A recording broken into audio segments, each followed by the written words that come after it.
So I'm here with Ryan Snell. Ryan, you want to tell us a little bit about what you do here at RunSignup? Oh, sure. I'm Ryan Snell. I'm a software development manager here at RunSignup. I joined RunSignup back in 2013. Back then, there was a newspaper article that was written about me and my family, and Bob had actually looked me up on white pages or whatever, and sent me something in the mail asking if I wanted to interview to join the company as an intern at the time. Mail, like paper mail, like an actual letter. Oh, I in remember the this. U.S. mail, Yeah. snail mail, right? And I actually almost threw that envelope out because I'm like, it was from RunSignup, and I don't run. But I actually decided to open it up and actually responded. And I ended up meeting with Bob probably later in that week at his house, and kind of did an interview then. And then I came on board as a user interface design intern for that summer. This is before I went to college. That's when I started, and I ended up working, doing another internship, doing more software development the next summer, in between college semesters. I graduated Penn State in 2015, and after then, I started full-time as a software developer here. And what are some of the projects that you've worked on in the past 6 months? Does that one apply to you? No, Because no, you're, Not really. yeah. I would say I'm just reading the question right off the screen. for Ryan, it's more like What are some of the projects that well, you've you could overseen? say stuff If like, if I was to build my question, I would say, well, 2015 was a while ago, or something like that. Has your role evolved This guy's over good. time, or something like that? so I would We say got to that- get this guy. Yeah, yeah. All right, this guy. I mean, I'm not trying to tell What- you what what to was the say, name? No. but You don't see us telling you how to code. That's because we don't know how. So that was back in 2015. What's been going on since then? so I started doing software development in 2015. I was doing full stack application development for a few years. I worked on the partner websites feature back then. I also worked on a revamp of the sponsors dashboard, as well as our custom domain feature, the bring your own domain feature. Those were some of the things that I had worked on, when I was more of an individual contributor. In the end of 2019, or I guess beginning of 2020, I ended up switching into more of a managerial role at the company. So currently I'm a software development manager, and so I help to assist the developers as needed and kind of mentor them, as well as oversee some of the releases of our code, and just help to maintain the site and keep the infrastructure running smoothly.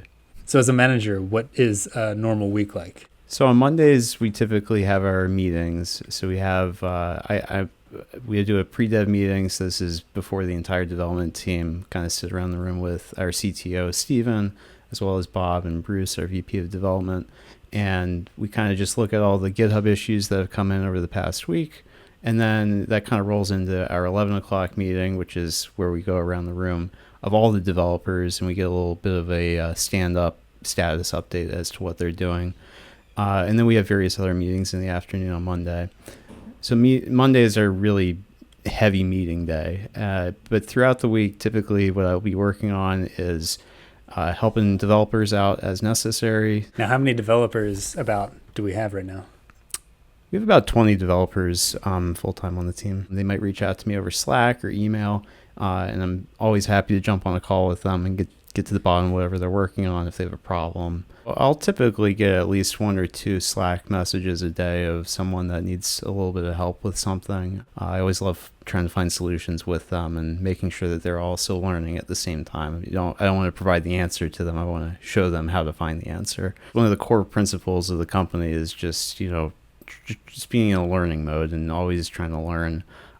So I always like to encourage that. Struggling is definitely necessary at some level, though. You should always try to find the answer on your own first. You shouldn't just go to ask Ryan for help, right? But I like to tell people after a couple of hours, if you're really not finding any answers, that's kind of the time to raise your hand and ask for help. Other things I'll do are pet projects of mine of sorts. So I also do some infrastructure stuff. One of the things I'm working on right now is adding more of our own branded domains.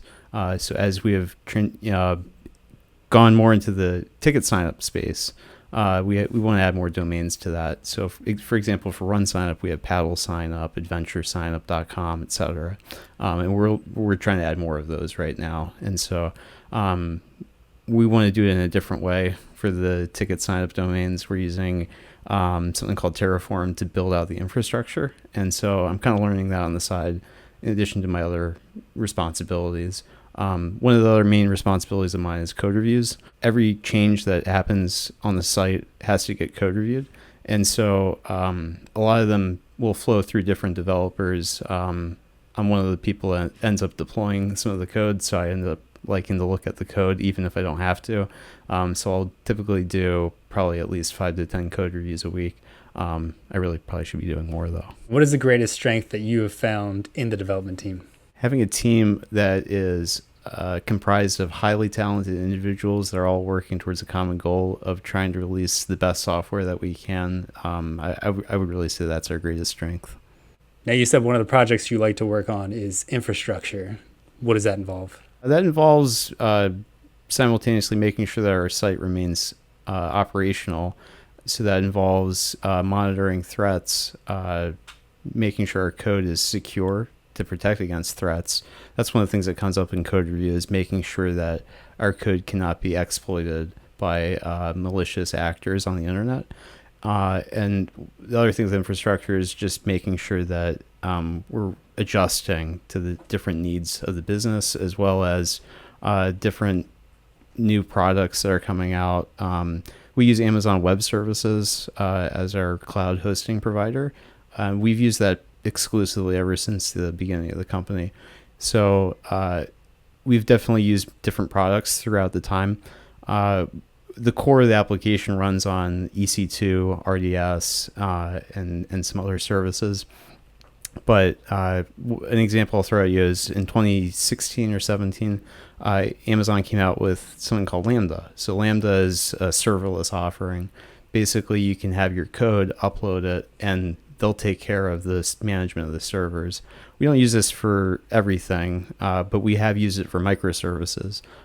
So I've been a part of using that technology for things like analytics, our photo platform, and various other things. So it's an opportunity to kind of get to know exactly how your code is actually being executed in the actual environment. And so, and it's really also really interesting to kind of keep up with the new technology that's out there. Any interesting stories that you have to share from your time here? I'm sure there's a bunch. Yeah, I guess I can give you an example of one from probably only a few months after I joined the company full time.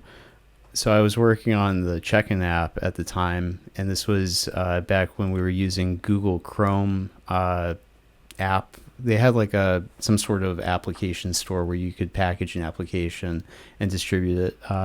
But this was like the original version of the offline capable check-in app. And there was a pretty big customer of ours that was using this and was having a lot of issues with it. Well, not really a lot of issues, just some issues that from my perspective seemed like a lot, I guess. And so I really couldn't track what the issue was, I guess, at the time. And so Bob, our CEO, decided that I really ought to be out there and try to debug it in person at one of their packet pickups. And I was, I believe, 20 years old at the time, so I couldn't rent a car. So Kevin Harris, our CFO, ended up kind of having to come out. And this was in Indianapolis. So we took a flight from Philly to Indianapolis, and he was kind of my chaperone for that trip while I kind of tried to get to the bottom of it. Did you sit in the back and just let him drive you around? We actually didn't even rent a car at all.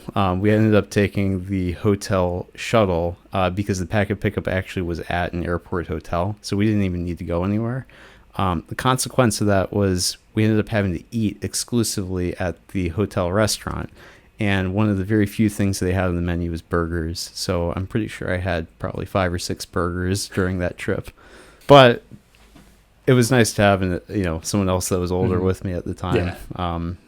Considering I hadn't really gone anywhere that far away from home on my own before. Well, even when I went down to Florida for the certification, I went down with you because I was like, I don't really know what I'm doing in an airport. Yeah. So I mean, these days you have Uber and all that stuff, and so it's a little bit more easier to get around. I'm sure Uber existed back then, but I'm a little slow when it comes to that kind of technology. yeah, I think Kevin had Uber. I did not.